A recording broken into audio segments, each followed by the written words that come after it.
Itu ada beberapa hal yang mungkin secara signifikan ini juga di dalam pelaksanaan teknis tata kelola jabatan fungsional ini juga nantinya ini akan apa ya sangat-sangat berbeda dari sistem tata kelola atau manajemen kepegawaian jabatan fungsional yang sebelumnya gitu. Yang pertama di dalam pengangkatan jabatan fungsional, eh, yang pertama adalah bahwa untuk pengangkatan pertama ini tentunya masih melalui pengadaan CPNS ya untuk ahli untuk kategori keterampilan katakanlah dari pemula dan terampil, sedangkan untuk kategori keahlian adalah untuk yang ahli pertama dan ahli muda, di mana nanti tentunya kualifikasi pendidikan itu akan menentukan di mana pangkat yang bersangkutan ketika rekrutmen atau pengadaan CPNS. Bahwa di dalam pengangkatan pertama biasanya kan kalau sebelumnya dulu kita harus mengikuti ada diklat fungsional ataupun diberikan waktu bahwa paling lama 1 tahun setelah diangkat CPNS yang bersangkutan harus dilantik di dalam jabatan fungsional. Tapi di sisi lain ternyata pada masa CPNS-nya banyak yang terkadang tidak selaras dengan jabatan pada saat awal rekrutmen gitu ya. Padahal sebelumnya pada saat pelamaran yang bersangkutan ini melamar pada jabatan fungsional. Oleh karena itu, kita berusaha untuk mengalihkan bahwa pada masa uh, pada masa apa ya, mungkin training ya. Kalau kita lihat istilahnya biasanya adalah OJT.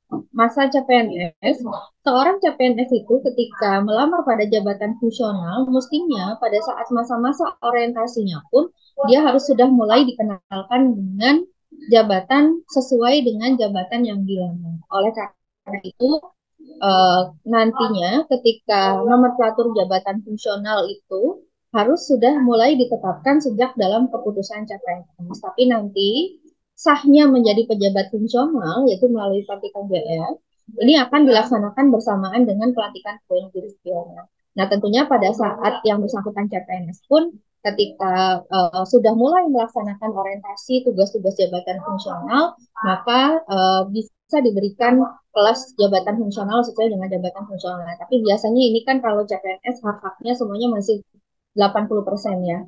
Nah, terus kemudian ketika diklat fungsional ini tidak lagi menjadi prasyarat. Jadi kalau prasyarat itu kan syarat yang harus dipenuhi sebelum ya. Maka diklat fungsional ini nantinya adalah bisa dilaksanakan atau dilaksanakannya justru setelah pengangkatan dan pelantikan karena ini adalah bagian dari pengembangan kompetensi. Nah, kecuali mungkin ada beberapa jenis jabatan fungsional yang secara peraturan perundangan yang melekat itu harus dilaksanakan sebelum gitu. Jadi biasanya ini kaitannya adalah dengan kewenangan-kewenangan tertentu.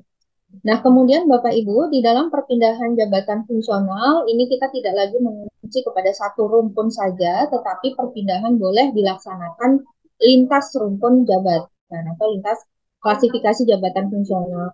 Nah, tentunya ini juga kita akan melihat bahwa yang dilihat ketika perpindahan ini tidak hanya perpindahan dari non-JF ke JF, tapi juga dari jabatan fungsional ke jabatan fungsional yang lain. Nah, kuncinya sebetulnya bukan kepada apa ya istilahnya pada perumpunan dan sebagainya, tapi yang kita lihat justru juga lebih kepada kesesuaian kualifikasi kompetensi sehingga nanti di dalam pelaksanaan uji kompetensi juga yang kita lihat itu adalah kesesuaian kualifikasi kompetensi sehingga nanti kita bisa menyesuaikan terhadap metode uji kompetensi yang dilaksanakan. Contoh misalnya ketika perpindahan misalnya dalam satu rumpun kemudian ternyata kualifikasi kompetensinya sesuai, kemudian ternyata pengalamannya juga telah memenuhi, maka mungkin saja kalau misalnya uji kompetensinya itu hanya dilakukan melalui metode portofolio, gitu ya. Jadi nanti yang kita justru menjadi kuncinya adalah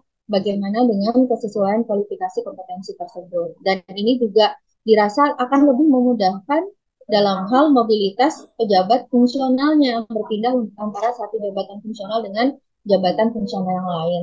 Karena bagaimanapun juga kalau misalnya kesesuaian kualifikasi kompetensinya tidak sesuai juga yang perlu kita lihat adalah apakah nanti di dalam pelaksanaan tugas jabatan fungsionalnya ini bisa melaksanakan atau melakukan tugasnya secara optimal.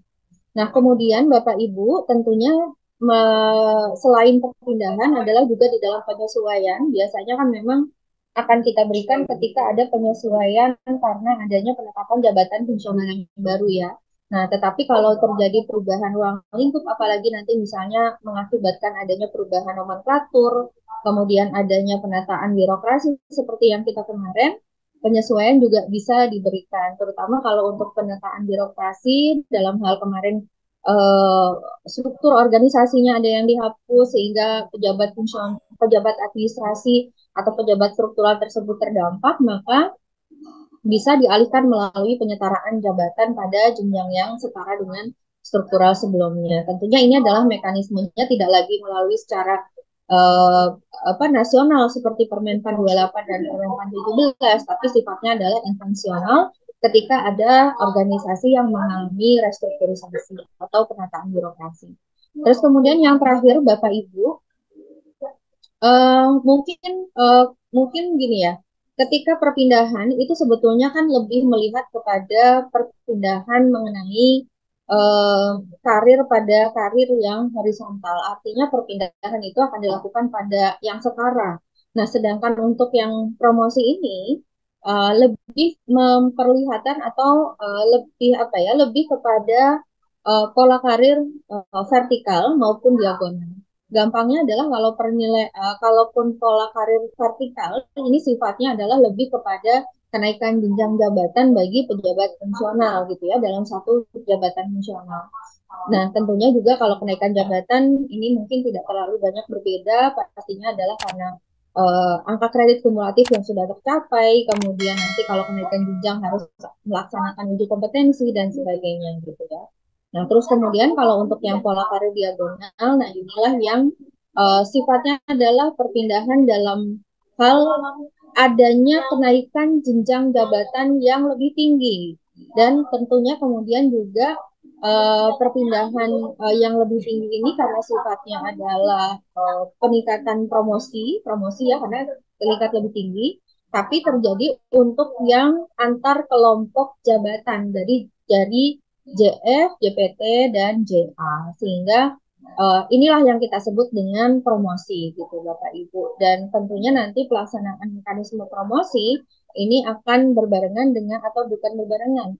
Yang selanjutnya mungkin akan dilaksanakan melalui konsep manajemen talenta ketika kita sudah betul-betul melaksanakan sistem manajemen talenta.